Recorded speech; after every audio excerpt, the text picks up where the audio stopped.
I remember my hand shaking and trying to stop it from shaking. I could not help but think of my Joseph, my second son. This is the moment. This is the sum of all fears. And it was happening to a dear friend of mine. I called him, incidentally. I didn't think he would answer. It had only been about, I think, 24 to 48 hours. And I thought, well, surely the phone's going to be shut off and he's going to be focused on family.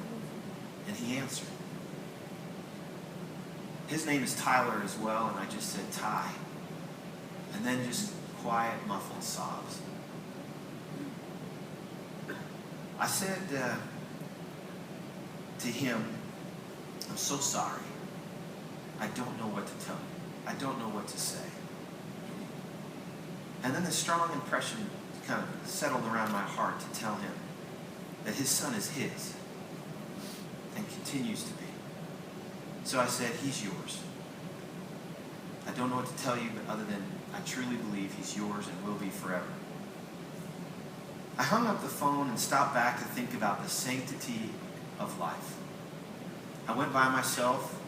His whole school filled a chapel all the way to the back. Overflow was completely filled. When my friend walked in following the casket and his family and turned just like this to look at the group, he stopped dead in his tracks and put his hand over his mouth. Surprised at how many people had come out to honor the sanctity of a life. We were dead silent, on our feet. He then continued to his seat. I was standing probably where the car might be back there. I didn't quite make out his shoes. But his son's name was Gabe. And Gabe was a hyper-individual boy who knew who he was. And Gabe wore pink and black Vans to school. And it wasn't until I went to the actual cemetery, out walked his whole family from a small limousine, each one dressed as I am, but with pink and black Vans on their feet. My mom, all his brothers, his single sister. Now I question if I should even mention this to you for fear that it's too sacred. But here's how I would like to connect it, and I mean it because I would not take advantage of something so personal for any other reason than sincere cause. How sacred is life? When you're listening in your home and you hear a siren, the other night I saw multiple vehicles with lights on and sirens going and ambulances, and I sat there and thought, when someone's life is in peril, when someone has an issue, what will we do? What will we spend as a community to make every effort to extend even a day, an hour, a minute of that life? Our whole culture revolves around the sanctity and the power of life. Our product on every box, I saw it on the golf bags, says advancing life. Our business and this company is not just built upon really the concept of entrepreneurialism. To me, it has a higher cause. It has a higher purpose. I think we truly have something that furthers and affirms our belief in the sanctity of life. When Jim and Vertus decided not necessarily to simply take the check, do you think my father had any idea of the amount of time and energy? I see him differently than you sometimes. I see them pull out a chair for my dad because his back hurts. I see him putting more energy and time into this than he ever dreamed. And you know what? He has no need economically. I promise you that. But now you know what he says to me? I go, Dad, slow down. It's okay. He says, I can't because of them.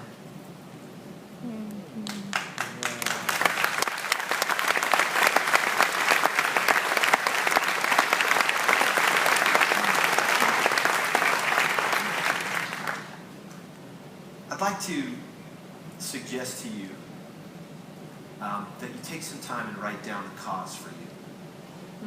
What is the cause for you? I'd like to draw attention to this concept of how much life means. Kevin Porter says, I wake up and I'm thankful for a day. I think we have something very, very powerful.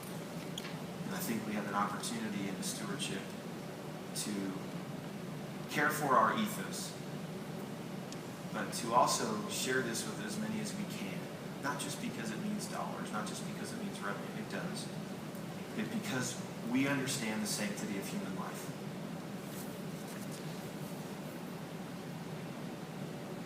Javari was with me at lunch today. We had a great time. And all I could imagine and think about was the joy he brought to me in just a short period of time. The sanctity of his life. Could you feel it when he's up here? His smile. Can you not feel it? Juve was having a great time mixing his salad. Not eating it, but mixing it. And all I could think about was the sanctity of each human life. Yes, yes. I'll close with a quote that's meant a lot to me. It's without question my favorite quote of all time. It's by a gentleman by the name of Bryant S. Hinckley. And it's on the concept of service. And I believe when we engage in this cause, we truly serve others. I want you to think about these words carefully. It says, service is the virtue that distinguishes the great of all time. And it is the virtue by which they will be remembered. It places a mark of nobility upon its disciples and represents the dividing line between the two great groups of the world.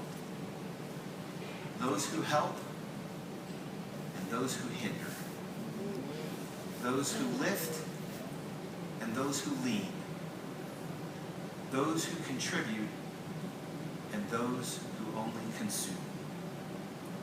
How much better it is to give than to receive. Service in any of its forms is comely and beautiful. I'm going to share the rest of it with you. I promise you're going to like this part.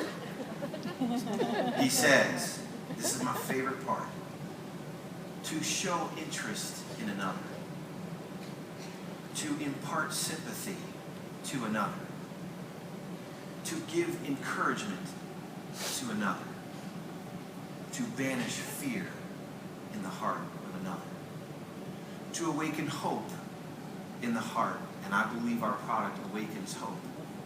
And then he says, in short, to love someone and to show it is to render the most precious of service. Isn't that beautiful?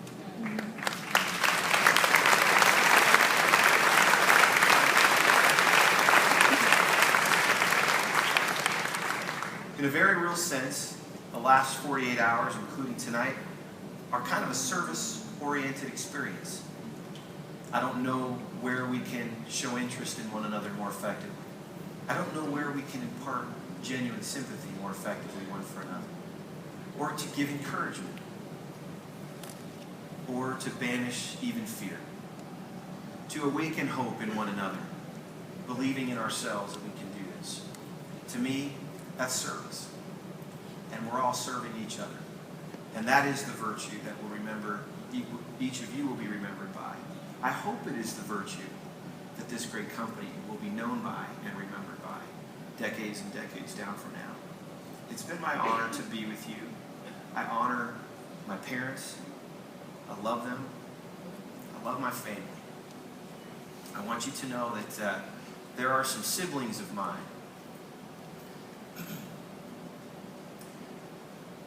that for reasons don't get quite as much time up here as I do.